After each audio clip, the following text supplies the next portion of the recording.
batch. So yesterday we started this new batch only. So நேத்திக்கு தான் நம்ம start பண்ணோம். நேத்திக்கு வெரி ஃபர்ஸ்ட் கிளாஸ் அப்படிங்கிறதுல நம்ம கரண்ட் அஃபேர்ஸ் பார்த்து முடிச்சிருந்தோம். ஸோ ரீசனிங் பார்ட் அப்படிங்கிறது நம்ம கிளாக்ஸ் அப்படிங்கிறது பார்த்து முடிச்சிருந்தோம். ஸோ தொடர்ந்து இந்த கிளாஸஸில் அப்படியே பார்த்துட்டு போகலாம். இன்றைக்கி உண்டான கரண்ட் அஃபேர்ஸ் போட்டுங்க. செப்டம்பர் 19 அப்படிங்கிறதுல என்னென்ன முக்கியமான நிகழ்வுகள் இருக்குது அப்படிங்கிறத நம்ம படிச்சுட்டு போகலாம். செப்டம்பர் 19 அப்படிங்கிறது ஒரே நாடு ஒரே தேர்தல், one nation one election. One nation one election அப்படிங்கிறது மத்திய அமைச்சரவை ஏற்பு அப்படின்னு சொல்லி போகலாம். Central ministry accepted one nation one election. ஒரே நாடு ஒரே தேர்தல் அப்படிங்கிறத மத்திய அமைச்சரவை ஏற்றுக்கொண்டது. ஒரே நாடு ஒரே தேர்தல் அப்படிங்கிறத மத்திய அமைச்சரவை ஏற்றுக்கொண்டது அப்படிங்கிறத ஞாபகம் வச்சுங்க. இதுக்கு யார் இந்த ஒருங்கிணைப்பு குழு தலைவராக இருந்தது ஆல்ரெடி நம்ம டிஸ்கஸ் பண்ணியிருக்கோம் ஆன்லைன். இந்த ராம்நாத் கோவிந்த் அப்படின்னு சொல்லக்கூடியவர், அவர் தான் இந்த ஒருங்கிணைப்பு குழு தலைவராக இருந்தார். ஸோ ஒரே நாடு ஒரே தேர்தல் அப்படிங்கிறதுனுடைய ஒருங்கிணைப்பு குழு தலைவராக இருந்தவர் யார்? ஹூ வாஸ் த அந்த chairman of one nation one election அப்படின்னு பார்த்தீங்கன்னா நமக்கு ராம்நாத் கோவிந்த் அப்படிங்கிறது, முன்னாள் குடியரசுத் தலைவர் ராம்நாத் கோவிந்த் அப்படிங்கிறவர் தான் ஞாபகம் வச்சுக்கணும். ராம்நாத் கோவிந்த் அப்படிங்கிறவர் தான் முன்னாள் குடியரசுத் தலைவர் அப்படிங்கிறத ஞாபகம் வச்சுங்க. ஒரே நாடு ஒரே தேர்தல் அப்படிங்கிறத ஞாபகம் வச்சுங்க. ஸோ இந்த அறிக்கையை யார்கிட்ட அவர் சப்மிட் பண்ணியிருக்கிறார் அப்படின்னு கேட்டால் நம்முடைய president of India, at present president of India. So குடியரசுத் தலைவர் அவர்கிட்ட திரௌபதி முர்மு அவர்கள்ட்ட முன்னாள் குடியரசுத் தலைவர் ஒரே நாடு ஒரே தேர்தலுடைய ஒருங்கிணைப்பு குழு தலைவர் அவர் என்ன பண்ணியிருக்கிறார் அப்படின்னு சொன்னால் அதை சப்மிட் பண்ணியிருக்கிறார். அதை மத்திய அமைச்சரவை ஏற்றுக்கொண்டு இருக்கிறது அப்படிங்கிறது முக்கியமாக ஞாபகம் வச்சுக்கிறேன். இது மெயின்ஸ் டாபிக்னு போட்டுங்க. ஃபார் யூபிஎஸ்சி எக்ஸாம் படிக்கிறவங்க, டிஎன்பிஎஸ்சி குரூப் 1 குரூப் 2 அப்படிங்கிற எக்ஸாம்ஸுக்கு படிக்கிறவங்க இந்த topic one nation one election அப்படிங்கிறது நம்ம மாதிரி மிகப்பெரிய மக்கள் தொகை கொண்ட நாட்டில், அதிகமான வாக்காளர்களை கொண்ட நாட்டில், ஜனநாயகம் பேசப்படுகிற நம்ம நாட்டில் இது சாத்தியமா அப்படிங்கிற மாதிரி உங்களுடைய பாயிண்ட் ஆஃப் வியூ எழுத சொல்லுவாங்க. இது மெயின் டாபிக்ஸ்னு போட்டுக்கணும். Main topics for UPSC exams, TNPSC exams. So எந்தெந்த எக்ஸாம்ஸுக்கெலாம் டிஸ்கிரிப்டிவ் இருக்குதோ அதே மாதிரி இன்டர்வியூலேயே இது சாத்தியம். உங்களை கேட்பாங்க, இது சம்மந்தப்பட்ட கொஸ்டின் கேட்பாங்க. அப்போ ஒரு சட்டமன்ற தேர்தல் அப்படிங்கிறது நடக்குது, மக்களவை தேர்தல் அப்படிங்கிறது நடக்குது, உள்ளாட்சி தேர்தல்கள் நடக்குது. இவ்வளோ 3 வகையான தேர்தல்கள் இருக்கும்போது இந்தியா முழுமைக்கும் ஒரே கட்ட தேர்தல் அப்படிங்கிறது நடத்துவதற்கான சாத்தியக்கூறுகள் இருக்கா? பாராளுமன்றத்துக்கும் நாடாளுமன்றத்துக்கும் ஒரே நேரத்தில் தேர்தல் நடத்துவதற்கான சாத்தியக்கூறு இருக்கா? இதில் இருக்கக்கூடிய அப்ஸ் அண்ட் டவுன்ஸ் என்ன, ட்ராபேக்ஸ் என்ன, அட்வான்டேஜஸ் டிஸ்அட்வான்டேஜஸ் என்ன, இதில் இருக்கக்கூடிய சேலஞ்சஸ் என்ன அப்படிங்கிறத பற்றி நீங்கள் உள்வாங்கிட்டு இந்த மெயின்ஸ் எக்ஸாமுக்கு எழுதணும். நீங்கள் உள்வாங்கிக்கிட்டு இந்த மெயின்ஸ் எக்ஸாம் எழுதணும். இந்த மெயின் டாபிக்ஸ்னு போட்டுங்க. அப்போ யாருங்க அந்த ஒருங்கிணைப்பு குழு தலைவர்? ராம்நாத் கோவிந்த் அப்படிங்கிறத ஞாபகம் வச்சுக்கணும். ஒரே நாடு ஒரே தேர்தல் அப்படிங்கிறத ஞாபகம் வச்சுங்க. இந்த கட்டுரை அப்படிங்கிறத நீங்கள் கம்பல்சரி படிச்சுக்கணும். இதை பற்றி இப்போ பாருங்கள், எழுதி வச்சுக்க. தேர்தல் அப்படின்னு சொல்லும்போது முதல் முறையாக நம்முடைய இந்தியாவில் நடந்த தேர்தல் அப்படிங்கிறது 1951 தான். அதாவது முதல் பொது தேர்தல், இந்த காமன் எலெக்ஷன் அப்படின்னு சொல்லக்கூடிய ஜென்ரல் எலெக்ஷன், மக்களால் தேர்ந்தெடுக்கப்பட்ட பிரதிநிதிகளால் கொண்ட முதல் தேர்தல் அப்படிங்கிறது 1951. ஆன்லைனில் ஆடியோ கிளியரா இல்லை ஏதாவது உங்களுக்கு டிஃபிகல்ட்டிஸ் இருக்கா? ஸோ இன்றைக்கி பவர் ஷட் டவுன் அப்படிங்கிறனால நம்ம காரைக்குடியில் பவர் ஷட் டவுன் அப்படிங்கிறதுனால ஒன்லி ஆன்லைனில் தான் கிளாஸ் நடத்துகிறோம். ஆஃப்லைன் கிளாஸஸ் இன்றைக்கி கிடையாது. ஸோ நீங்கள் தான் அதுக்கு கோஆப்ரேட் பண்ணிக்கணும். ஸோ கொஞ்சம் குயிக்காக ரெஸ்பான்ஸ் பண்ணுங்கள். ஆன்லைனில் ஆடியோ வீடியோ சொல்லுங்கப்பா. இந்த பொண்ணு ஆர்த்தி பிரியா, லோரியாவில் இருக்கல ஆர்த்தி பிரியா தானம்மா? Aarthi Priya, okay fine. So அப்படியே கிளாஸஸ் அட்டன் பண்ணிக்கலாம். ஸோ எதுவும் டிஃபிகல்ட்டிஸ் இருந்தாலும் சொல்லிவிடுங்க. அப்போ ஒரே நாடு ஒரே தேர்தல் மெயின் டாபிக்ஸுக்கு முக்கியம்னு சொல்லிட்டேன். மெயின்ஸுக்கு ரொம்ப ரொம்ப முக்கியம். ஒரே நாடு ஒரே தேர்தல் மத்திய அமைச்சரவை ஏற்பு அப்படிங்கிறத ஞாபகம் வச்சுங்க. இது என்ன சார் எழுதி வச்சுங்க. முதல் தேர்தல் நடைபெற்ற ஆண்டு 1951. கொஞ்சம் கூடுதல் விஷயங்கள் பேசிட்டு வருவோம். 1951 தான் முதல் தேர்தல் அப்படிங்கிறது நடந்துச்சு. அப்போ முதல் தேர்தல் அப்படிங்கிறது காங்கிரஸ் தான் ஆட்சி அமைச்சாங்க. முதல் தேர்தல் மாத்திரம் இல்லை, 1951 தொடர்ச்சியாக பார்த்தீங்கன்னா 1977 வரை காங்கிரஸ் தான் ஆட்சி ஆணுச்சு. 77 வரை. அதே மாதிரி தமிழ்நாட்டை பொறுத்தவரை 1920 1967 வரை திராவிட கட்சிகள் கிடையாது. 1920 முதல் 1967 வரை திராவிட கட்சிகள் கிடையாது. ஏன்னா 1920 முதல் 1937 வரை சஞ்சனா சொல்லுமா. சஞ்சனா ஃப்ரம் ஓசூர். 1920 முதல் 1937 வரை தமிழகத்தை ஆட்சி செய்த கட்சி எது? காங்கிரஸ் கிடையாது. அது வந்து பார்த்தீங்கன்னா நீதி கட்சி. 1920 முதல் 1937 வரை ஜஸ்டிஸ் பார்ட்டி நீதி கட்சி தான் ஆட்சி ஆனிச்சு. 1937 67 வரை 1937 67 வரை தான் எந்த கட்சி? காங்கிரஸ். என்ன ஆச்சு? சவுண்டு கம்மியாக இருக்கு, நல்லா சத்தமாக பேசலாமே. ஹெல்த் இஷ்யூஸாமா? சரி, பரவாயில்ல. So take care of your health also. So நல்லா ஞாபகம் வச்சுங்க. ஸோ ரொம்ப முக்கியமானது அப்படிங்கிறத ஞாபகம் வச்சுங்க. அப்போ 1920 முதல் 1937 வரை அப்படிங்கிறது வந்து நீதி கட்சி தான் தமிழகத்தை ஆட்சி செய்தது. 1937 67 வரை காங்கிரஸ் ஆட்சி செய்தது. 67 இப்போ வரைக்கும் 67 இப்போ வரைக்கும் எந்த கட்சி சார் அப்படிங்கிறது ஆட்சி ஆண்டுட்டு இருக்கிறாங்க அப்படிங்கிறத ஞாபகம் வச்சுங்க. அப்போ ஒரே நாடு ஒரே தேர்தல் இன்னைக்கு உண்டான நியூஸ் பேப்பரில் முக்கியமான தகவல், ஒரே நாடு ஒரே தேர்தல். அப்போ ஒரே நாடு ஒரே தேர்தல் ஒருங்கிணைப்பு குழு தலைவராக இருக்கிறவர் யாரு? ராம்நாத் கோவிந்த், முன்னாள் குடியரசுத் தலைவர். அதை என்ன மத்திய அமைச்சரவை என்ன பண்ணியிருக்கிறாங்க? ஏற்றுக்கொண்டு இருக்கிறாங்க அப்படிங்கிறத ஞாபகம் வச்சுக்கணும். அப்போ இந்தியாவில் முதல் பொது தேர்தல் நடைபெற்ற ஆண்டு எது? 1951. 1951 அப்படிங்கிறத ஞாபகம் வச்சுக்கணும். இப்போ 1951 அப்படிங்கிறது முக்கியமான தேர்தல் அப்படிங்கிறத ஞாபகம் வச்சுங்க. இது பிரதமர் மோடி அவர்கள் இதை பாராட்டி இருக்கிறார். துடிதுடிப்பான ஜனநாயகத்தை நோக்கி அப்படிங்கிற மாதிரி இதை பாராட்டி இருக்கிறார். பட் நம்முடைய காங்கிரஸ் கட்சியினுடைய தலைவராக இருக்கக்கூடிய மல்லிகார்ஜுன கார்கே இது திசை திருப்பும் முயற்சி அப்படின்னு சொல்லியிருக்கிறார். திசை திருப்புறாங்க, டைவர்ட் பண்றாங்க அப்படிங்கிறத சொல்லியிருக்கிறார். டைவர்ஷன் இருக்கு. அப்போ ஒரே நாடு ஒரே தேர்தல், மத்திய அமைச்சரவை ஏற்பு அப்படிங்கிறது முக்கியம். இது வந்து மெயின்ஸ் டாபிக்கு ரொம்ப ரொம்ப முக்கியம்னு சொல்லியிருக்கோம். ஸோ இந்த கட்டுரையை நான் உங்களுக்கு அனுப்பிச்சு கொடுக்குறேன், இதில் பாருங்கள். இதை பற்றி மத்திய அமைச்சர் அஸ்வினி வைஷ்ணவ் என்ன சொல்லியிருக்காருன்னு பாருங்கள். சரி, மத்திய அமைச்சர் அஸ்வினி வைஷ்ணவ் அப்படின்னு சொல்லக்கூடியவர் சுகன்யா, இவர் எந்த துறைக்கான அமைச்சர்? மத்திய அமைச்சராக இருக்கக்கூடிய அஸ்வினி வைஷ்ணவ் அப்படிங்கிறவர் எந்த துறைக்கான அமைச்சர்? சுகன்யா ஃப்ரம் காஞ்சிபுரம். இருக்கீங்களா இல்லையா? கொஞ்சம் குயிக் ரெஸ்பான்ஸ். சரி, இல்லை சுகன்யா இல்லை. ஓகே, சந்தி. நான் டிராவல்ல இருக்கேன் சார். டிரான்ஸ்போர்ட் அமைச்சர் சார். ஓகே, டிரான்ஸ்போர்ட்டா? சரி, தெரிஞ்சவங்க சொல்லுங்க. அஸ்வினி வைஷ்ணவ் அப்படிங்கிறவர் எந்த ரயில்வே துறைக்கான மினிஸ்டரா இருக்காரு? எந்த துறைக்கான மினிஸ்டரா இருக்காரு? ரயில்வே துறைக்கான மினிஸ்டரா இருக்காரு அஸ்வினி வைஷ்ணவ் அப்படிங்கிறவர். இங்க அவங்க ஞாபகம் வச்சுக்கணும், ரொம்ப முக்கியமான. நேற்று கிளாஸ் எடுக்கணும் இல்லையாம்மா? இன்னைக்கு மெசேஜ் பார்க்கலையா? ஓ, இன்னைக்கு டியூ டு அந்த ஷட்டவுனால, பவர் ஷட்டவுனால இன்னைக்கு ஒன்லி ஆன்லைன் சொல்லியிருந்தேன். பரவாயில்ல, ஆனால் நேரடியாக வந்துட்டாங்க, இவங்கெல்லாம் வந்துட்டாங்க, ரொம்ப தூரமாக கிளம்பி வந்துட்டாங்க. பரவாயில்ல, அட்டன் பண்ணுங்க. ஸோ அஸ்வினி வைஷ்ணவ் அப்படிங்கிறவர் என்ன சொல்லியிருக்காருன்னா, ஒரே நாடு ஒரே தேர்தல் திட்டம் தொடர்பாக நாடு முழுவதும் ஒருமித்த கருத்தை எட்டுவதற்கான நடவடிக்கைகளை அடுத்த சில மாதங்களில் மத்திய அரசு மேற்கொள்ளும். இந்த ஆலோசனைகள் நிறைவடைந்த பின்னர் இது தொடர்பான வரைவு மசோதா உருவாக்கப்படும் அப்படிங்கிறத சொல்லியிருக்கிறார். யாரு சார் அப்படின்னு கேட்டால் நம்முடைய அஸ்வினி வைஷ்ணவ் அப்படிங்கிறவர் சொல்லியிருக்காங்க. அடுத்த முக்கியமானது இன்னைக்கு உண்டான கரண்ட் அஃபேர்ஸில் எழுதி வச்சுங்க. வாட்சல்யா திட்டம், வாட்சல்யா ப்ராஜெக்ட், வாட்சல்யா திட்டம். இது என்னங்க இந்த வாட்சல்யா திட்டம்? அதை பற்றி கூடுதல் தகவல் பேசுவோம். வாட்சல்யா திட்டம் செப்டம்பர் 19, 20, 24 அப்படிங்கிறதுக்கான நடப்பு நிகழ்வுகள், கூடுதல் பொது அறிவு தகவல்களுடன். ஸோ நல்லா படிச்சுங்க. டிசைடிங் ஃபேக்டராக இருக்க போகிறதே கரண்ட் அஃபேர்ஸ் தான். கரண்ட் அஃபேர்ஸ் ரிலேட்டட் ஜிகே தான்.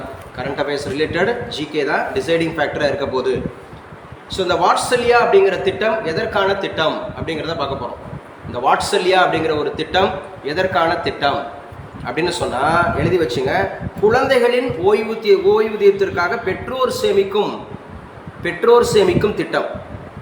குழந்தைகளுடைய ஓய்வூதியத்திற்காக பெற்றோர்கள் சேமிக்கக்கூடிய திட்டம் தான் இந்த வாட்சல்யா திட்டம் அப்படிங்கிறத ஞாபகம் வச்சுங்க. குழந்தைகளுடைய ஓய்வூதியத்திற்காக பெற்றோர்கள் சேமிக்கக்கூடிய திட்டம் தான் இந்த வாட்சல்யா திட்டம். வாட்சல்யா அப்படிங்கிற திட்டத்தை ஞாபகம் வச்சுங்க. வாட்சல்யா திட்டம் அப்படிங்கிறது வந்து குழந்தைகளுடைய ஓய்வூதியத்திற்காக பெற்றோர்கள் சேமிக்கக்கூடிய திட்டம் அப்படிங்கிறத ஞாபகம் வச்சுக்கணும். பெற்றோர்கள் சேமிக்கக்கூடிய திட்டம் தான் இந்த வாட்சல்யா அப்படிங்கிற ஒரு திட்டம் அப்படிங்கிறத ஞாபகம் வச்சுங்க. இதுவும் ரொம்ப முக்கியமானது அப்படிங்கிறத ஞாபகம் வச்சுங்க. எங்க நான் கேட்குறவங்க ஆன்சர் பண்ணுங்க. ஸோ நேற்றுக்கு கிளாஸ் அட்டன் பண்ணதில், ஸோ நேற்றுக்கு நம்ம வந்து வெரி ஃபஸ்ட்டு கிளாஸ் செப்டம்பர் 18 இந்த நியூ பேட்ச் அப்படிங்கிறது நம்ம ஆரம்பித்து கொடுத்துருந்தோம். டெல்லியில் புதிய முதல்வராக தேர்ந்தெடுக்கப்பட்டு இருக்கிறவர் யார்? அதிஷி. யாருங்க? அதிஷி அப்படிங்கிறத ஞாபகம் வச்சுக்கணும். சரி, ஆசிய சாம்பியன்ஷிப் ஆடவர் ஹாக்கி போட்டியில் எந்த நாடு 5வது முறையாக பதக்கத்தை வென்றிருக்கு? இந்தியா அப்படிங்கிறது. இந்தியா ஃபைனலில் யாரை தோற்கடிச்சது? சீனாவை தோற்கடித்தது அப்படிங்கிறது ஞாபகம் வச்சுக்கணும். சீனாவை தோற்கடிச்சிருக்கிறாங்க. ஸோ இதுவும் ரொம்ப ரொம்ப முக்கியமானது அப்படிங்கிறது ஞாபகம் வச்சுங்க. ஸோ நேற்றைய தினம் கரண்ட் அஃபேர்ஸில் 3வது கேள்வி கேட்டிருந்தேன். கொல்கத்தாவின் புதிய காவல் ஆணையராக இருப்பவர் யார்? மனோஜ் வர்மா. யாருப்பா இருக்கிறா? மனோஜ் வர்மா இருக்கிறாரு அப்படின்னு பார்த்தோம். ஸோ மத்திய சுகாதாரத்துறை அமைச்சராக இருக்கிறவர் யார்? சுகாதாரத்துறை அமைச்சர் ஜேபி நட்டா. ஜேபி நட்டா அப்படிங்கிறவர் இருக்கிறார் அப்படிங்கிறத ஞாபகம் வச்சுங்க.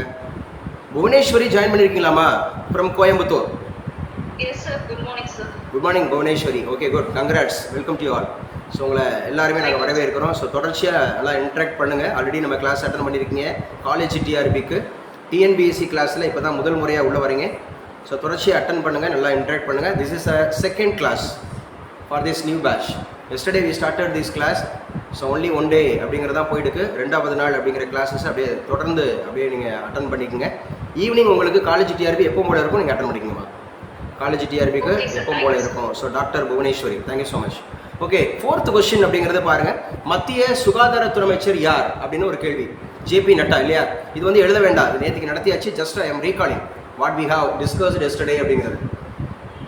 ஸோ சொல்லுங்க பார்ப்போம். மத்திய அதே மாதிரி இப்போ இருக்கக்கூடிய சிபிஐ இயக்குனர் யார்? சிபிஐ பிரவீன் சூட். பிரவீன் சூட் அப்படிங்கிறவர் எந்த மாநிலத்தினுடைய முன்னாள் டிஜிபி? கர்நாடகா மாநிலத்தினுடைய முன்னாள் டிஜிபி அப்படிங்கிறவர் தான் சிபிஐயோட இயக்குனராக இருக்கிறாரு. சிபிஐ உருவான ஆண்டு இது 1963. சிபிஐ யாருடைய பரிந்துரையின் அடிப்படையில் வந்துச்சு? சந்தானம் குழு பரிந்துரை அடிப்படையில் வந்துச்சு. அப்போ சந்தானம் குழு பரிந்துரை எந்த ஆண்டு? 62, 64. 1962, 64. ஸோ நேற்றுக்கு கரண்ட் அஃபேர்ஸ் வந்து நடத்திட்டு உடனே டெஸ்ட் வச்சேன். 15 கொஸ்டின். 15க்கு 15 நிறைய பேர் வாங்கினீங்க. 11க்கு மேலே தான் எல்லாரும் வாங்கினீங்க மேக்ஸிமம். ஸோ இன்றைக்கும் கரண்ட் அஃபேர்ஸ் முடிச்சா அடுத்த நிமிஷமே உங்களுக்கு டெஸ்ட் உண்டு. 5 நிமிஷத்தில் டெஸ்ட் உண்டு. இன்றைக்கி ஒரே நாடு ஒரே தேர்தல் பற்றி பேசியிருக்கிறேன், பொது தேர்தல் பற்றி பேசியிருக்கிறேன், தமிழகத்தை ஆட்சி செய்த கட்சிகள் பற்றி பேசியிருக்கிறேன். ஸோ கூடுதலான விஷயங்கள் அமைச்சர்கள் பற்றி பேசியிருக்கிறேன். அதெல்லாம் வந்து இப்போ உடனே டெஸ்ட் அடிக்கணும். நீங்கள் உடனே டெஸ்ட் அடிக்கணும். இந்த கிளாஸ் வந்து கரெக்டாக நான் வந்து 10:15 முடிச்சு கொடுத்துருவேன். 10:15 அல்லது 10:20. 10:20க்கு முடிச்சு கொடுத்துட்டா 10:30க்குள்ளே நீங்கள் டெஸ்ட் அடிச்சிடணும். 10:30க்கு மேலே தான் நெக்ஸ்ட் கிளாஸ் அப்படிங்கிறத ஞாபகம் வச்சுங்க. ஸோ நான் கேட்குறவங்க ஆன்சர் பண்ணுங்கள். ஸோ ஆக்சுவலாக வந்து ராஜேஸ்வரி ஆன் பண்ணிக்கமா? ராஜேஸ்வரி சொல்லுங்க. ஆக்சுவலாக வந்து பார்த்தீங்க அப்படின்னு சொன்னால் எந்த மாநிலத்தில் முதல் கட்ட தேர்தல் நேற்று நடைபெற்றது? ஜம்மு காஷ்மீர் அப்படிங்கிறதுல எத்தனை கட்ட தேர்தல் நடைபெற இருக்குது? 3 கட்டம். என்னாச்சு, உனக்கும் உடம்பு சரியில்லையாமா? என்ன எல்லாருமே டல்லாக பேசுறீங்க? சஞ்சனாட்ட பேசுனே அப்படிதான் இருந்தது. Throat okay, take care of your health. எங்க சொல்லுங்க பாப்பா. ஆக்சுவலாக வந்து ஜம்மு காஷ்மீர் அப்படிங்கிறது ஆக்சுவலாக இப்போ யூனியன் பிரதேசமாக இருக்கா, ஸ்டேட்டாக இருக்கா, இல்லை 2ஆ இருக்கா? 2ஆவும் இருக்கு. எப்போ வந்து 370(35A) அப்படிங்கிறது கேன்சல் பண்ணப்படுச்சு? Article 370(35A). எப்போமா? 2019 ஆகஸ்ட் 5 தான் அது கேன்சலேஷன் ஆனது அப்படிங்கிறத பார்க்குறோம். ஸோ சொல்லுங்க பார்ப்போம். ஆக்சுவலாக விஸ்வகர்மா ஜெயந்தி அப்படிங்கிறது எந்த நாள் அனுசரிக்கப்படுகிறது? செப்டம்பர் 17 அப்படிங்கிறத ஞாபகம் வச்சணும். தேசிய அளவிலான புத்தாக்க அறிவியல் ஆய்வு கண்காட்சி எங்கு நடைபெற்றது? டெல்லியில் நடைபெற்றது அப்படிங்கிறத ஞாபகம் வச்சுங்க. ஓகேம்மா, take care of your health. So take care of your health. Okay, take care. அம்மா உங்கள் பேருப்பா? பழனீஸ்வரியா? பழனீஸ்வரியா ஆன்லைனில் நிறைய, ஸோ ஆஃப்லைனில் வரல நிறைய நாள் முடிஞ்சாப்பா? பிஎட் எக்ஸாம் முடிஞ்சா? யூஜி வித் பிஎடா அல்லது பிஜி வித் பிஎடா? என்ன யூஜி என்னம்மா? இங்கிலீஷ். சூப்பர். மாஸ்டர் டிகிரி பண்ணிவிடுங்க. அப்போ தான் நமக்கு வந்து காலேஜ் டிஆர்பிக்கு பாலிடெக்னிக்கு ஃபியூச்சரில் நிறைய போகலாம். ஸோ ஓகே, சொல்லுங்கப்பா பழனீஸ்வரி சொல்லுங்கள். வறட்சி மற்றும் உணவு பற்றாக்குறை காரணமாக இறைச்சிக்காக 200 யானைகளை கொள்ள எந்த அரசு முடிவு? ஜிம்பாப்வேனுடைய தலைநகர் எது? ஜிம்பாப்வேயோட தலைநகர் எது? ஸோ ஆன்லைனில் சொல்லலாம். அசாரே. என்னங்க? அசாரே. ஜிம்பாப்வேயோட தலைநகர் அசாரே அப்படிங்கிறது ஞாபகம் வச்சுக்கணும். தமிழ் சொல்லுங்கள் பழனீஸ்வரி.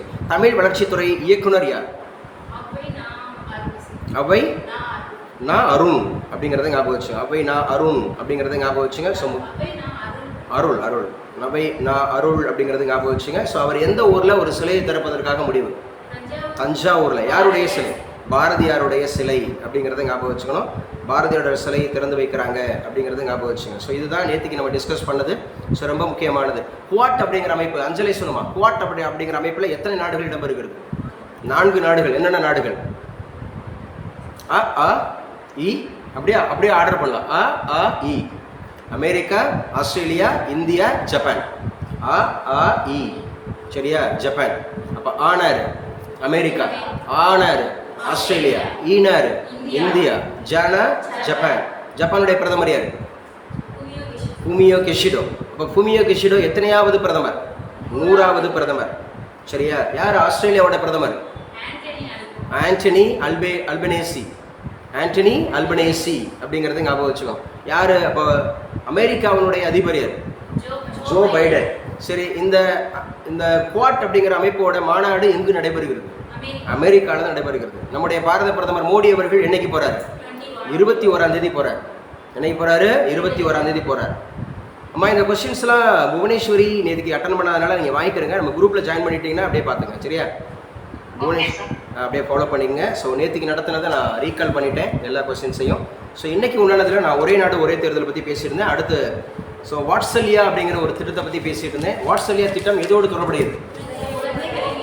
ஸோ குழந்தைகளினுடைய ஓய்வூதியத்துக்காக பெற்றோர் சேமிக்கக்கூடிய ஒரு திட்டம் தான் வாட்சல்யா திட்டம். அதை வந்து நம்முடைய நிர்மலா சீதாராமன் அவர்கள் தொடங்கி வச்சிருக்கிறார். நிர்மலா சீதாராமன் அவர்கள் அதை தொடங்கி வச்சிருக்கிறாரு. இதுவும் முக்கியமானது அப்படிங்கிறத ஞாபகம் வச்சுங்க. சரியா? அடுத்து எழுதி வச்சுங்க.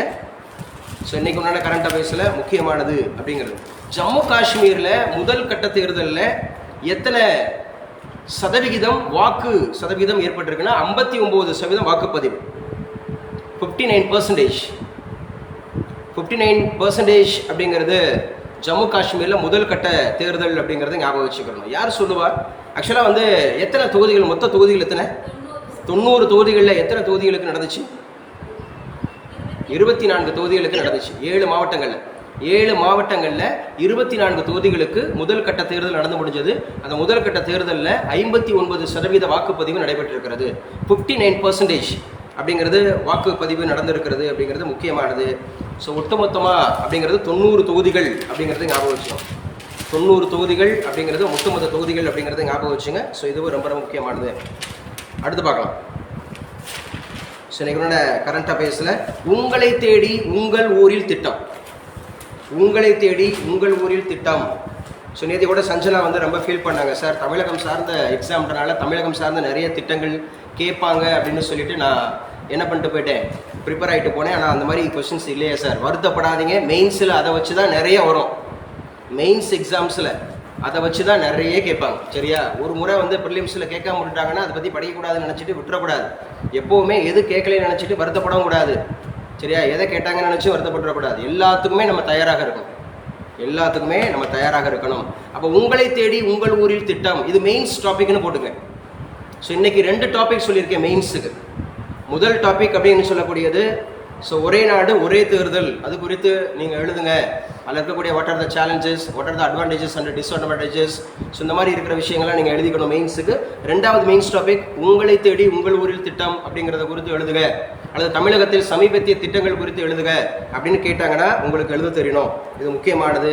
உங்களை தேடி உங்கள் ஊரில் திட்டம் அப்படிங்கிறது ரொம்ப ரொம்ப முக்கியம். ராமநாதபுரம் மாவட்டம் ப்ளஸ் எல்லா ஊர்லேயும் மாவட்ட ஆட்சியர்கள் இது குறித்து ஆய்வு செய்துட்டு இருக்காங்க அப்படிங்கிறது ஞாபகம் வச்சு. அடுத்து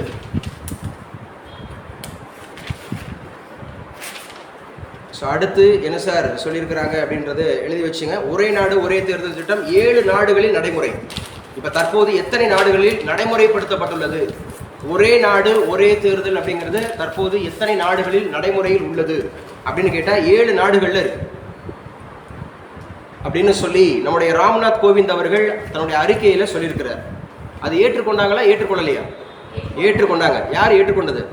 மத்திய அமைச்சரவை, சென்ட்ரல் மினிஸ்ட்ரி ஏற்றுக்கிட்டாங்க அப்படிங்கிறது ஞாபகம் வச்சுங்க. அப்போ ஒரே நாடு ஒரே தேர்தல் அப்படிங்கிறது வந்து எத்தனை நாடுகளில் செயல்பாடுகள் இருக்குது அப்படின்னு கேட்டால் 7 நாடுகளில் செயல்பாடு இருக்குது. அது ரொம்ப ரொம்ப முக்கியமானது. எந்தெந்த நாடுகளில் இருக்குது? சவுத் ஆப்பிரிக்கா, தென்னாப்பிரிக்காவில் இருக்குது, இது நடைமுறையில் இருக்குது. தென்னாப்பிரிக்காவில் இது நடைமுறையில் இருக்குது. ஜெர்மனியில் இருக்கு, ஜெர்மனி. ஸ்வீடன்ல இருக்கு, ஸ்வீடன். பெல்ஜியம்ல இருக்கு, பெல்ஜியம். ஜப்பான்ல இருக்கு, ஜப்பான். இந்தோனேஷியாவில் இருக்கு, Indonesia. And Philippines, and Philippines. இந்த 7 நாடுகளில் ஒரே நாடு ஒரே தேர்தல் அப்படிங்கிறது நடைமுறையில் இருக்குது. ஒரே நாடு ஒரே தேர்தல் அப்படிங்கிறது நடைமுறையில் இருக்கக்கூடிய நாடுகள் பின்வரும் எந்த நாடுகளில் இருக்கிறதுன்னு கேட்கலாம், அல்லது எந்த நாடுல இல்லைன்னு கேட்கலாம், அல்லது மெயின்ஸ் எழுதும்போது இந்த நாடுகளெல்லாம் நீங்கள் மென்ஷன் பண்ணி எழுதலாம். இந்த நாடுகள்லாம் இருக்குது. ஸோ நான் கேட்குறவங்க மட்டும் ஆன்சர் பண்ணுங்க. கேட்குறவங்க மட்டும். சந்தியா இருக்கீங்களா? சந்தியா கொஞ்சம் சவுண்டாக பேசணும்ப்பா, எனக்கு கேட்கலாமா?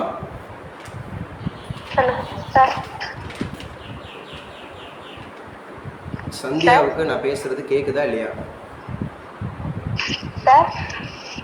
சரி, இவ்வளோதான் சவுண்டு, அவங்க சவுண்டு. சரி, சந்தியா சொல்லுங்க. சந்தியா ஆக்சுவலாக வந்து பார்த்தீங்கன்னா சவுத் ஆப்பிரிக்காவிலேருந்து நம்ம இந்தியன் கான்ஸ்டிடியூஷனில் என்ன எடுத்திருக்கோம்? ஸோ அமெண்ட்மெண்ட் எடுத்திருக்கோம். என்ன எடுத்திருக்கிறோம்? அமெண்ட்மெண்ட் அப்படிங்கிறது எடுத்திருக்கிறோம். அமெண்ட்மெண்ட் அப்படின்னு சொல்லக்கூடியது சட்ட திருத்தம் அப்படிங்கிறது எங்கேருந்து எடுத்திருக்கோம்? சவுத் ஆப்பிரிக்காவிலேருந்து தான் எடுத்திருக்கிறோம். சரி சொல்லுங்க, ஜெர்மனிலேருந்து என்ன எடுத்திருக்கோம்? யார் வேணா சொல்லலாம், ஆன்லைனில் யார் வேணா சொல்லலாம். ஜெர்மனிலேருந்து நம்ம என்ன எடுத்திருக்கோம்? எமர்ஜென்சி அப்படின்னு சொல்லக்கூடியது. எத்தனை வகையான எமர்ஜென்சி இருக்கு?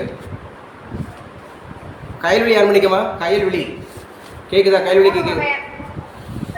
சரி, மூணு வகையான எமர்ஜென்சி. என்னென்ன எமர்ஜென்சி? 352, 356, 360 சார். அது ஆர்டிகல். 352, 356, 360ங்கிறது article. What are the emergencies name? State emergency, central emergency, finance emergency இருக்கு சார். ஸ்டேட் எமர்ஜென்சி, சென்ட்ரல் எமர்ஜென்சினா இருக்கு. நேஷனல் எமர்ஜென்சி தான் இருக்கு. சென்ட்ரல் எமர்ஜென்சிங்கிற இது கிடையாது. நேஷனல் எமர்ஜென்சி இருக்கு, நேஷனல் எமர்ஜென்சி இருக்கு, ஸ்டேட் எமர்ஜென்சி இருக்கு, ஃபினான்ஸ் எமர்ஜென்சி இருக்கு. சரி, நம்மளுடைய அந்த நேஷனல் எமர்ஜென்சி அப்படிங்கிறது இந்தியாவில் எத்தனை முறை அமல்படுத்தப்பட்டிருக்கு? கைல்வெளி 3 முறை சார். 3 முறை. எந்தெந்த வருஷம்? 1962, 1971, 1975 சார். 1962, 1971, 1975. 1962 எதற்காக? சைனாக்காக வந்தது சார். இந்தோ சைனா வார் அப்படிங்கிறதுக்காக வந்துச்சு அதுன்றது. ஸோ 1962க்கு அப்புறம் 71 பாகிஸ்தான் சார். இந்தோ பாகிஸ்தான் வார். 75 சிவில் வார் சார். நம்முடைய உள்நாட்டு போர் அப்படிங்கிற சிவில் வார் அப்படிங்கிறது நடந்துச்சு. ஸோ எந்த மாநிலம் அதிகபட்சமாக இந்த ஸ்டேட் எமர்ஜென்சிஸ் அப்படிங்கிறது அதிகமாக இம்ப்ளிமெண்ட் செய்த மாநிலம் எது? மணிப்பூர் சார். மணிப்பூரோட கேபிட்டல் சிட்டி எது? மணிப்பூர் வந்து போயெல்லாம் சொல்லக்கூடாது. இப்படியே வந்து போய் ஈஸியான கொஸ்டின். பல 100 தடவை சொல்லியிருக்கேன். மணிப்பூர்னா இம்பால். மணிப்பூரோட முதலமைச்சர் அப்படின்னு சொன்னாவே பிரேம் சிங். ஸோ மணிப்பூரோட ஆளுநர் அப்படி கேட்டால் அனுஷியா உபே. மணிப்பூர் அப்படிங்கிறோட மாவட்டங்கள் கேட்டால் 16. மணிப்பூர் அப்படிங்கிறதோட லோக்சபா கேட்டால் 2. மணிப்பூரோட ராஜ்யசபா கேட்டால் 1. மணிப்பூரில் 2 குழுக்களுடைய பிரச்சனை அப்படின்னு கேட்டால் மைத்தி அண்டு குகி. பரிச்சயம். கைவெளி இதெல்லாம் எத்தனை 100 தடவை சொல்லியிருப்போம்? நிறைய முறை சொல்லியிருப்போம் இதெல்லாம். பரிச்சயமாகணும். டக்குன்னு சொல்லணும். சரி சொல்லுங்க பார்ப்போம். ஆக்சுவலாக ஸ்வீடன் அப்படின்னு சொன்னாவே ஒரு விருது, முக்கியமான விருது. என்ன விருது? ஸ்வீடன்ல ஸ்டாக்ஹோம் அப்படிங்கிற பிளேஸ்ல வச்சு தான் ஒரு முக்கியமான விருது கொடுக்குறாங்க. உலகத்தில் பிரசித்தி பெற்ற விருது, நோபல் பரிசுங்க. நோபல் பரிசு வழங்கக்கூடிய நாடு ஸ்வீடன் அப்படிங்கிறது ஸ்டாக்ஹோம் அப்படிங்கிறது ஞாபகம் வச்சுக்கணும். ஸ்வீடனில் பிறந்தவர் தான் ஆல்பர்ட் நோபல் தான் டைனமைட்டை கண்டுபிடிச்சாரு. அவர் தான் ஏஎன்டி அப்படிங்கிறத ஒரு நிறுவனர். ஏஎன்டி அப்படின்னாவே ஆல்பர்ட் நோபல் ட்ரஸ்ட். இந்த ஆல்பர்ட் நோபல் ட்ரஸ்ட் தான் நோபல் பரிசு கொடுத்து வருகிறது. இந்த நோபல் பரிசு 6 துறைகளுக்கு வழங்கப்பட்டு வருகிறது. முதலாவது 5 துறைகளுக்கு தான் இருந்துச்சு. புவனேஸ்வரி எக்கனாமிக்ஸுக்கு எப்போ இருந்து கொடுக்க ஆரம்பிச்சாங்க தெரியுமா? எக்கனாமிக்ஸ் 1969 புவனேஸ்வரி. 1969 இருந்து கொடுக்க ஆரம்பிச்சிருந்தாங்க. அதில் நம்ம இந்தியா சார்பாக யாருப்பா வாங்கியிருக்கா? புவனேஸ்வரி மேம் சொல்லுங்க. சூப்பருங்க, கிளாப் பண்ணுங்க. அமர்த்தியா சென். குட். அமர்த்தியா சென் அப்படிங்கிறவர் எந்த வருஷம் வாங்கி கொடுத்தாரு தெரியுமா? பரவாயில்ல, ஞாபகம் வச்சுக்கலாம். 1998. 1998 அப்படிங்கிறதுல நமக்கு நோபல் பரிசு ஒரே ஒருத்தர் தான் நோபல் பரிசு வாங்கி கொடுத்துருக்கிறார். அவர் யார் சார்னா அமர்த்தியா சென். பாவர்ட்டி எராடிகேஷன் அப்படிங்கிறதுக்காக, வறுமையை ஒழிப்போம் அப்படிங்கிறதுக்காக ஒரே ஒரு பேப்பரை வச்சு தான் நம்ம டிஸ்கஸ் பண்ணிட்டு இருக்கோம். We are dealing with so many subjects. Chemistry பேசிகிட்டு இருக்கோம், எக்கனாமிக்ஸ் பேசிகிட்டு இருக்கோம், ஹிஸ்ட்ரி பேசிகிட்டு இருக்கோம், பாலிட்டி பேசிகிட்டு இருக்கோம், சயின்ஸு பேசிகிட்டு இருக்கோம். சரியா? முக்கியமானது நல்லா படிச்சுங்க. அப்போ ஜெர்மனி அப்படிங்கிறது தான் நம்ம வந்து எமர்ஜென்சி எடுத்திருக்கோம். சவுத் ஆப்பிரிக்கா அப்படிங்கிறது தான் நம்ம வந்து என்ன எடுத்திருக்கோம்? அமெண்ட்மெண்ட் எடுத்திருக்கிறோம். ஸ்வீடன் அப்படிங்கிற நாட்டில் இருந்து தான் என்ன பண்ணியிருக்கிறோம்? நோபல் பரிசு அப்படிங்கிறது வழங்கப்பட்டு வருகிறது. பெல்ஜியம் இந்த பெல்ஜியம் அப்படிங்கிறது ஞாபகம் வச்சுங்க. அங்கேயும் பெல்ஜியத்தில் ப்ரூசல்ஸ். சரி, பெல்ஜியத்தில் ப்ரூசல்ஸ் அப்படிங்கிற தலைநகரில் என்ன எங்கிட்டு வருதுன்னு பார்த்தோம். ரீசெண்டாக கரண்ட் அஃபேர்ஸில் நிறைய பார்த்துருக்கோம். பெல்ஜியம் அப்படிங்கிற நாட்டில் ப்ரூசல்ஸ் அப்படிங்கிறதுல. சரி, நேட்டோவோட தலைமையகம் எங்கே இருக்குது? நேட்டோ ராஜேஸ்வரி என்னம்மா? பெல்ஜியம் ப்ரூசல்ஸ் அப்படிங்கிறதுல தான் இருக்குது நேட்டோ. நேட்டோட எக்ஸ்பென்ஷன் என்ன? North Atlantic Treaty Organization. North Atlantic Treaty Organization when it was started. NATO அப்படிங்கிற நாடு அந்த அந்த அமைப்பு எப்போது? Exactly correct Sanjana. 1949 Bhuvaneswari ma'am தெரிஞ்சா ட்ரை பண்ணுங்க. ரிசர்வ் பேங்குக்கும் 1949க்கும் சம்மந்தம் உண்டா? we have discussed. Sir, it started on the 1949, sir. இல்ல 1934 ஸ்டார்டட் வந்து 1934. 35, sir. செயல்பட ஆரம்பிச்சது 1935. நேஷனலைஸ்டு ஆனது தான் 1949. RBI was nationalized in the year 1949. அதான் banking regulation act. Banking regulation act. Bhuvaneswari, உங்களுக்கு இன்னைக்கு காலேஜ் டிஆர்பியில் இன்டர்நேஷனல் எக்கனாமிக்ஸ் இருக்கு. International economics 5th unit already உங்களுக்கு நான் நடத்திட்டேன். 5th unit. அந்த 5th யூனிட்டோட இந்த கிளாஸ் முடிஞ்சோடனே ஞாபகப்படுத்திருங்க. நான் உங்களுக்கு அனுப்பிச்சு தரேன். அந்த மெட்டீரியல் அனுப்பிச்சு தரேன். எம்சிக்கும் அனுப்பிச்சு தரேன். உங்களுக்கு இன்னைக்கு நைட்டு 9 மணிக்கு டெஸ்ட் இருக்கு. 6:30 மணிக்கு டிஸ்கஷன் இருக்கு. அட்டன் பண்ணிடுங்க. காலேஜ் டிஆர்பிக்கு உறுதியாக நம்ம உள்ளே போயிடலாம். ஸோ காலேஜ் டிஆர்பி உள்ளே போயிடலாம். So reserve bank of India started இந்த year 1934. It was came to force, நடைமுறைப்படுத்தப்பட்டது அல்லது செயல்பட ஆரம்பிச்சது 35 ஏப்ரல் 1. நேஷனலைஸ்டு ஆனது 1949. 1949 தான் நேட்டோ உருவாயிருக்கு. 1949 இதுதான் banking regulation act. Banking regulation act அப்படிங்கிறது வங்கியில் ஒழுக்காற்று சட்டம். Because all banks are controlled by RBI. All banks are controlled by RBI. RBIயோட பிரசன்ட் கவர்னர் யாரு? சக்திகாந்த தாஸ் அப்படிங்கிற மாதிரி ஞாபகம் வச்சுக்கணும். சக்திகாந்த தாஸ் ஞாபகம் வச்சுக்க முக்கியமானது. அப்போ ஒரே நாடு ஒரே தேர்தல் திட்டத்தில் எத்தனை நாடுகளில் நடைமுறையில் இருக்கு? 7 நாடுகளில் நடைமுறையில் இருக்கிறது அப்படிங்கிறது ஞாபகம் வச்சுக்கணும், முக்கியமானது. ஸோ 2019 ஆண்டு முதல் இந்தோனேஷியாவில் அதிபர், துணை அதிபர் தேர்தல், நாடாளுமன்ற பிராந்திய பொறுத்த தேர்தல் எல்லாமே இந்த ஒரே நாடு ஒரே தேர்தலில் தான் அமைஞ்சிருக்கு அப்படிங்கிறத ஞாபகம் வச்சுங்க. அடுத்து, ஸோ குழந்தைகளின் ஓய்வூதியத்துக்காக பெற்றோர் சேமிக்கும் திட்டத்தினுடைய பெயர் என்ன? வாட்சல்யா திட்டம். வாட்சல்யா திட்டத்தை தொடங்கி வைத்தவர் யார்? நிர்மலா சீதாராமன். யார்? இந்தியாவுடைய ஃபினான்ஸ் மினிஸ்டர். இந்தியாவுடைய ஃபினான்ஸ் மினிஸ்டர். ஃபினான்ஸ் அப்படிங்கிறது மினிஸ்ட்ரி அப்படின்னு ஒன்று இருக்கு இல்லையா? Finance ministry. அப்போ ஃபினான்ஸ் கமிஷன் அப்படிங்கிறது கான்ஸ்டிடியூஷனல் பாடியா நான் கான்ஸ்டிடியூஷனல் பாடியா? Constitutional body. ஃபினான்ஸ் கமிஷனாவே என்ன பாடி? Constitutional body. ஃபினான்ஸ் கமிஷன் அப்படிங்கிறதோட ஆர்டிகல் என்ன? 280, 281, 280, 281. அப்போ குழந்தைகளின் ஓய்வூதியத்துக்காக பெற்றோர் சேமிக்கும் வாட்சல்யா அப்படிங்கிற திட்டம் தொடங்கி வைக்கப்பட்டிருக்கிறது. இந்த திட்டத்தை பற்றி கண்டிப்பாக மெயின்ஸில் கேட்பாங்க, எழுதி வச்சுங்க. இது என்ன சொல்லியிருக்காங்க அப்படின்னு சொல்லி பார்த்தீங்கன்னா, இந்த திட்டத்தில் பெற்றோர் தங்கள் குழந்தைகளின் பெயரில் ஓய்வூதிய கணக்கு தொடங்க முடியும். அஞ்சலகம் மற்றும் இணைய வழியில் 18 வயதுக்கு உட்பட்ட தங்கள் பிள்ளைகளுக்காக எழுதி வச்சுங்க. அப் டு 18 ஏஜ், 18 வயசுக்குள்ளே இருக்கலாம். இந்த செல்வ மகள் திட்டம், சரியா? அதே மாதிரி தங்க மகன் திட்டம், அதே போல் இந்த இடத்துல வாட்சல்யா திட்டம். வாட்சல்யா திட்டம்ங்கிறது அப் டு 18 ஏஜுக்குள்ளே இருக்கணும். இது வாட்சல்யா ஓய்வூதிய கணக்கை 1000 செலுத்தி தொடங்கலாம். 1000 ரூபாய் நீங்கள் செலுத்தி தொடங்கலாம். வாட்சல்யா திட்டத்தில் 1000 ரூபாய் நீங்கள் செலுத்தி தொடங்கலாம். 1000 ரூபாய் செலுத்தி இதை தொடங்கலாம். 18 வயது நிரம்பும் போது இந்த திட்டத்திலிருந்து வெளியேறி கொள்ளவோ அல்லது தொடர்ந்து நீங்கள் பயணிக்கவோ முடியும். 18 வயது வரை நீங்கள் வந்து தொடர்ந்து அந்த மாதிரி இயங்கலாம், அல்லது நீங்கள் க்ளோஸ் பண்ணிட்டு வெளியில் வந்துக்கலாம். இந்த திட்டத்தை தொடங்கி வைத்து நிர்மலா சீதாராமன் பேசியதாவது, சமூகத்தின் அனைத்து பிரிவினருக்கும் சமூக பாதுகாப்பை வழங்க. எழுதி வச்சுங்க. அனைவருக்கும் சமூக பாதுகாப்பு, இதுதான் இந்த திட்டத்தினுடைய நோக்கம். தி அப்ஜெக்டிவ்ஸ் ஆஃப் வாட்சல்யா ப்ராஜெக்ட். அனைவருக்கும், அனைத்து பிரிவினருக்கும் சமூக பாதுகாப்பு. All for social security. மத்திய அரசு உறுதிப்படுத்துறதுக்காக அப்படிங்கிறது. இந்த ஓய்வூதிய திட்டத்தில் இதுவரை 6.9 கோடி பேர் இணைஞ்சிருக்காங்களா? 6.9 கோடி பேர், 6.9 crore. 6.9 கோடி பேர் இதற்காக இதில் இணைஞ்சிருக்கிறாங்க. 6.9 கோடி பேர் இதில் இணைஞ்சிருக்கிறாங்க அப்படிங்கிறத பார்க்குறோம். 6.9 கோடி பேர் இதில் இணைஞ்சிருக்கிறாங்க.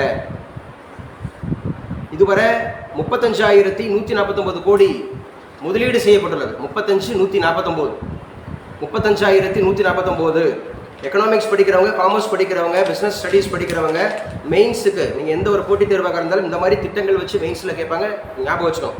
35,149 கோடி அப்படிங்கிறத ஞாபகம் வச்சுக்கோங்க. ஸோ மினிமம் 1000 ரூபான்னு சொன்னோம். மினிமம் 1000 ரூபாய், மேக்ஸிமம் 5000 வரை. மேக்ஸிமம் 5000 வரை நீங்கள் வந்து மாதம் அப்படிங்கிற மாதிரி நீங்கள் சேமிச்சுக்கலாம்.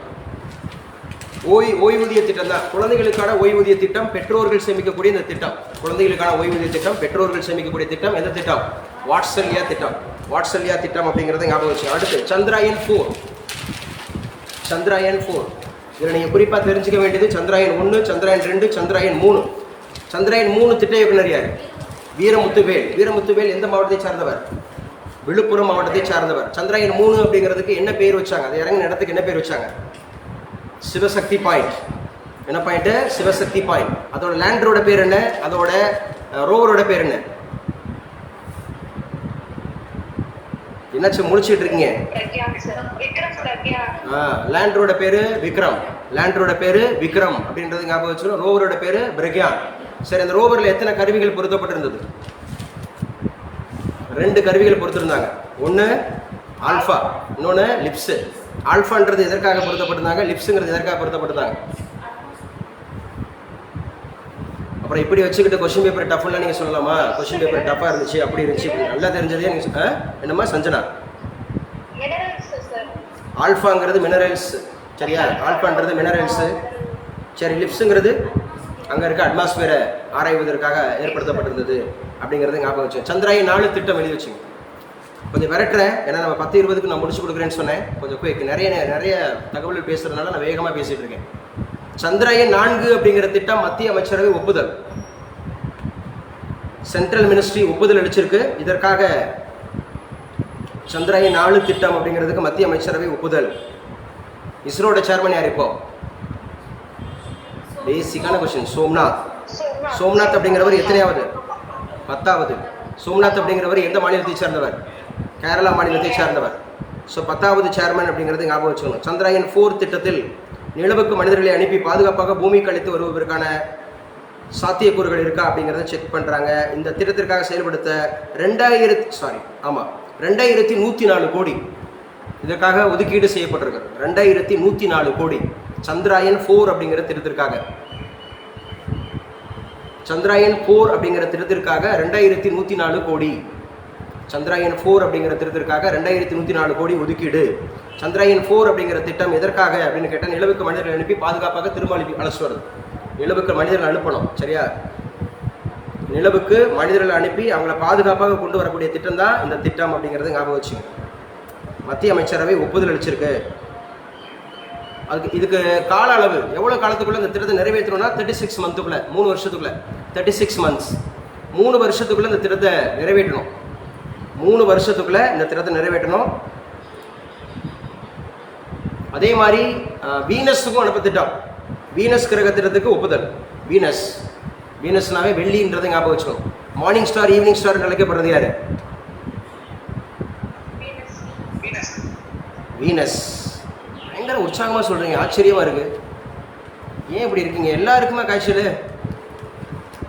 தம்பி ஹரிகிருஷ்ணன் சொல்லுப்பா, மார்னிங் ஸ்டார் ஈவினிங் ஸ்டார் யாரு? வீனஸ். ப்ளூ பிளானட் யாரு? எர்த். அப்போ ரெட் பிளானட் யாரு? மார்ஸ். மார்ஸுக்கு நம்ம இந்தியா அனுப்பின திட்டத்தோட பேர் என்ன? செவ்வாய் கிரகத்திற்கு இந்தியா அனுப்பிய திட்டத்தின் பெயர் என்ன? மங்கள்யான்.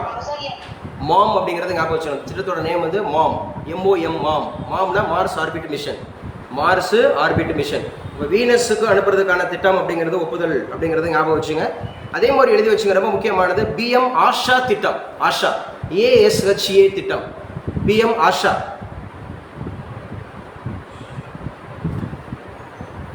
அப்போ இந்த PM ஆஷா அப்படிங்கிற திட்டம் எதோடு தொடர்புடையது அப்படின்னு கேட்டால், அத்தியாவசிய உணவுப் பொருட்கள், நெசசிட்டி ஃபுட் கிரைன்ஸ் அப்படிங்கிறது அத்தியாவசிய உணவுப் பொருட்கள், அதோட விலை உறுதியளிப்பு திட்டம். விலை உறுதியளிப்பு, அதோட ப்ரைஸ் அப்படிங்கிறதுக்கான திட்டம் தான் இந்த ஆஷா அப்படிங்கிற ஒரு திட்டம். அப்போ இந்த ஆஷா அப்படிங்கிற திட்டத்துக்கும் ரொம்ப ரொம்ப முக்கியமான விஷயம் நம்ம வந்து டீல் பண்ணியிருக்காங்க அப்படிங்கிறத ஞாபகம் வச்சுங்க. ஆஷா அப்படிங்கிற ஒரு திட்டம், இதுக்கும் இது பண்ணியிருக்கிறாங்க. முக்கியமானது வெள்ளி கிரகம் ஞாபகம் வச்சுங்க. சந்திராயன் 4 ஞாபகம் வச்சுங்க. இது முக்கியமானது. இன்றைக்கு முன்னாடி கரண்டாக பேசலாம். அடுத்து 9.95 லட்சம் கோடி புவனேஸ்வரி இது உங்களுக்கு முக்கியம், கவனமாக எழுதுங்க. 9.95 லட்சம் கோடி எக்கனாமிக்ஸுக்கு இது முக்கியம். 9.95 லட்சம் கோடி எது சார்? நேரடி வரி வசூல், அதாவது டைரக்ட் டாக்ஸஸ். டாக்ஸஸில் எத்தனை வகையான டாக்ஸஸ் இருக்கு? 2 வகையான டாக்ஸஸ் இருக்கு, டைரக்ட், இன்டைரக்ட். டைரக்ட்டுக்கு யார் வந்து பொறுப்பு? சிபிடிடி. யார் பொறுப்பு? சிபிடிடி. சிபிடிடியோட எக்ஸ்பான்ஷன் என்ன?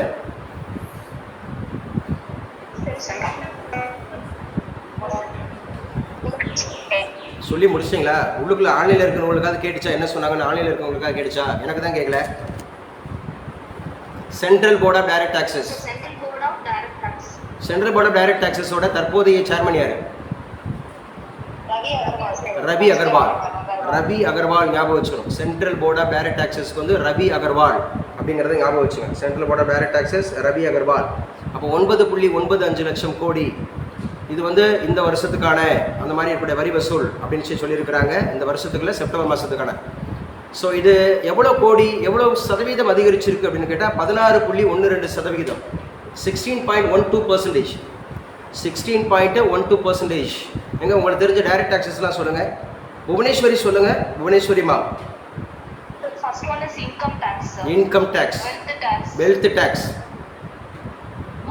Property tax. Property tax. Gift tax. சொல்லலாம், gift tax அந்த மாதிரி இருக்கு. ஸோ அதோடு கூட நம்ம இன்கம் டேக்ஸில் நமக்கு பார்த்துருக்கோம். இன்கம் டேக்ஸ் ஆக்ட் எந்த வருஷம் புவனேஸ்வரிமா? 1961 செயல்பட ஆரம்பிச்சது 1962. இன்கம் டேக்ஸ் ஆக்ட் அப்படிங்கிறது முத இந்தியாவில் எப்போ? 1861 பிரிட்டிஷ் இந்தியாவில் 1861. நம்ம ஊரில், நம்ம நாட்டில் இந்தியான்னு எடுத்துக்கிட்டிங்கன்னு சொன்னால் 1961. அப்படியே 100 வருஷம் கழிச்சு. யார் வந்து இன்கம் டேக்ஸோட father of income tax? Income tax அறிமுகப்படுத்தி முதல் தலைவர் யார்? ஜேம்ஸ்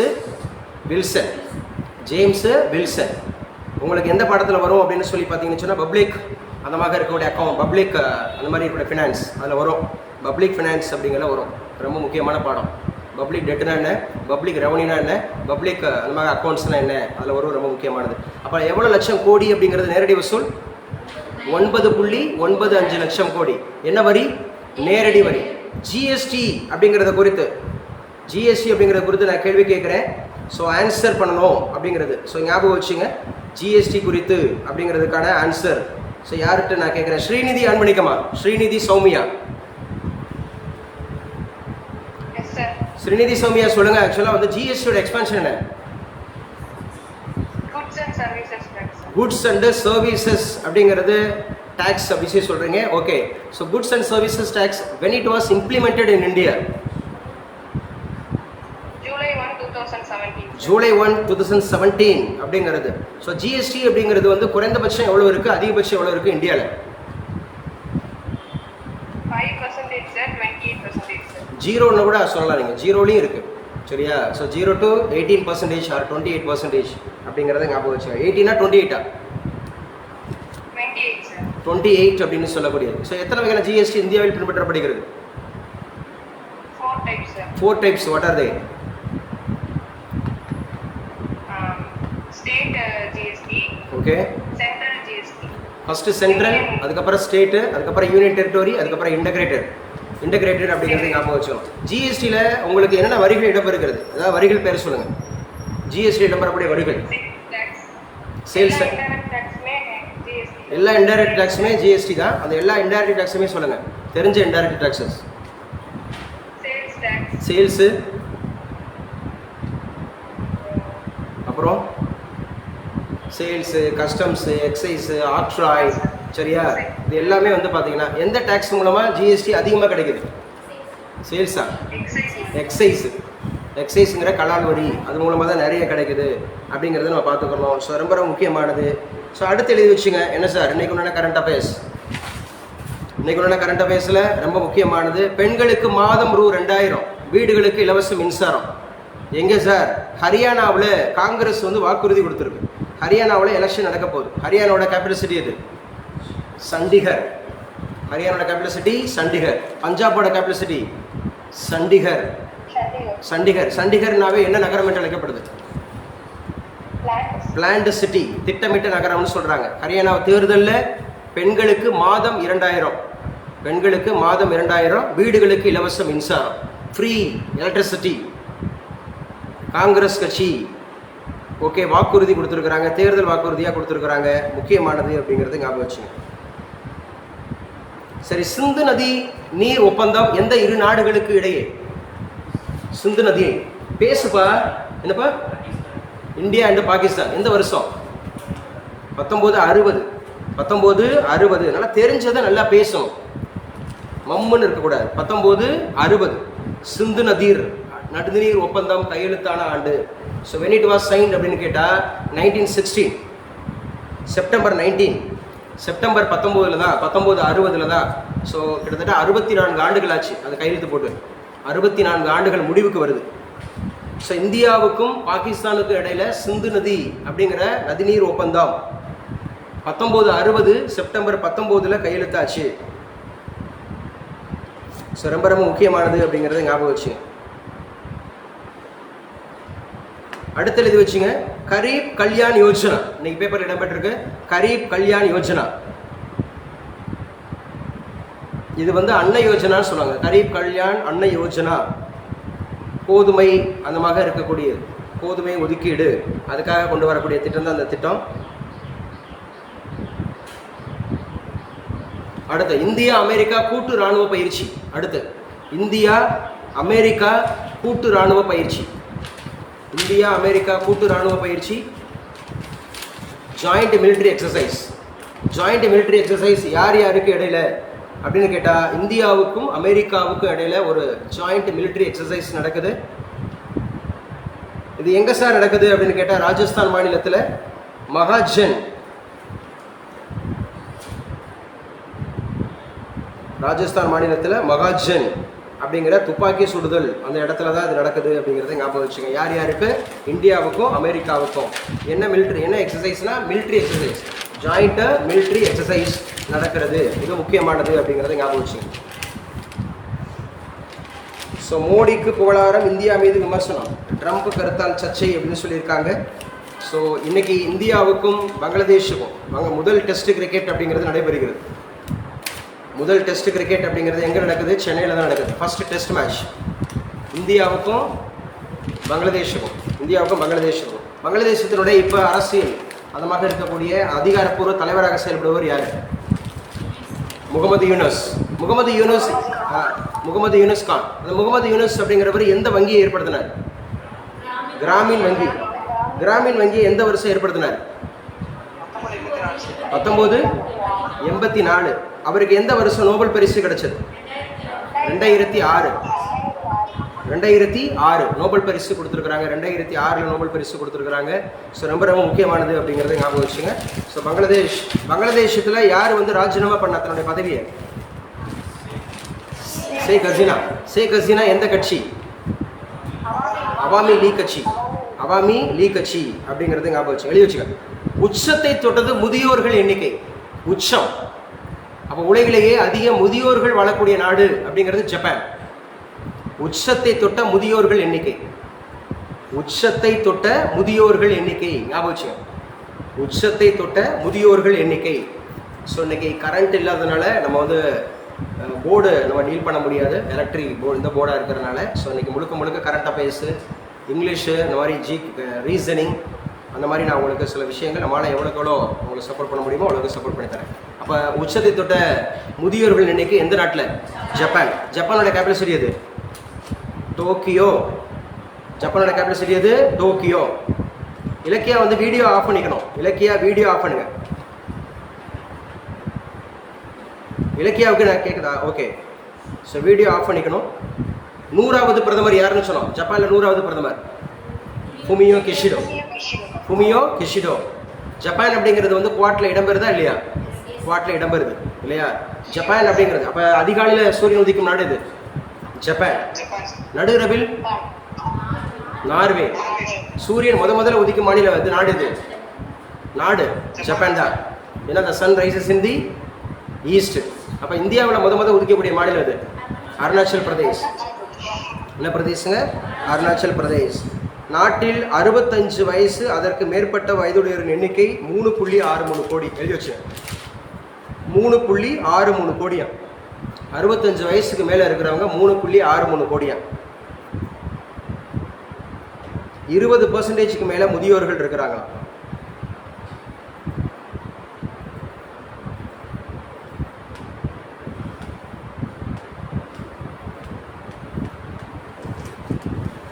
அதே மாதிரி பேஜர் தாக்குதல் எங்கு நடைபெற்றது கேட்பாங்க. நேற்றுக்கு ஃபுல்லாக இதெல்லாம் வந்து நியூஸில் இருந்துச்சு. பேஜர் தாக்குதல் போடுங்க. லெபனானில் பேஜர் அப்படிங்கிறது தாக்குதல். வாக்கி டாக்கி வெடித்து 9 பேர் உயிரிழப்பு. பேஜர் வெடித்து நிறைய பேர் உயிரிழந்திருக்கிறாங்க. ஸோ இது எந்த நாட்டிலேன்னு சொல்லி கேட்பாங்க. எந்த நாடு அப்படின்னா லெபனான் அப்படிங்கிறது லீபனோன் அப்படின்னு நம்ம சொல்லுவோம். லெபனான் அப்படிங்கிற நாட்டில் தான் அது நடந்திருக்கு அப்படிங்கிறத ஞாபகம் வச்சு. ஸோ இப்போ உங்கள் டைம் ஸ்டார்ட்ஸ் நவ். நான் சரியாக சொன்ன மாதிரி 19:27 உங்களுக்கு ஒரு 10:30 ஆர் 10:35க்கு நமக்கு வந்து class test will be conducted. இன்றைக்கி நடத்தின கரண்ட் அஃபேர்ஸ்லேருந்து டெஸ்ட் வில் பி கண்டக்டட். சரியாக 40 நிமிஷம் நடத்தியிருக்கேன். அட்லீஸ்ட் ஒரு 40 தகவலாவது பேசியிருப்பேன். 40 நிமிஷம் பேசியிருக்கிறேன். நான் 400 தகவலுக்கு மேலே பேசியிருப்பேன். ஆனால் 40வது நீங்கள் நோட்டில் எழுதியிருப்பீங்க. ஸோ இதிலேருந்து உங்களுக்கு டெஸ்ட் உண்டு. இப்போ நீங்கள் உடனே டெஸ்ட் அடிக்கணும். உடனே டெஸ்ட்டு முடிச்சதுக்கப்புறம் அப்படியே கிளாஸ். உடனே டெஸ்ட் அடித்து முடிச்சதுக்கான அப்புறம் வந்து அப்படியே இருக்குது. ஸோ கிளாஸ் அப்படியே கண்டினியூ பண்ணிக்கங்க. ஓகேம்மா, தேங்க்யூப்பா.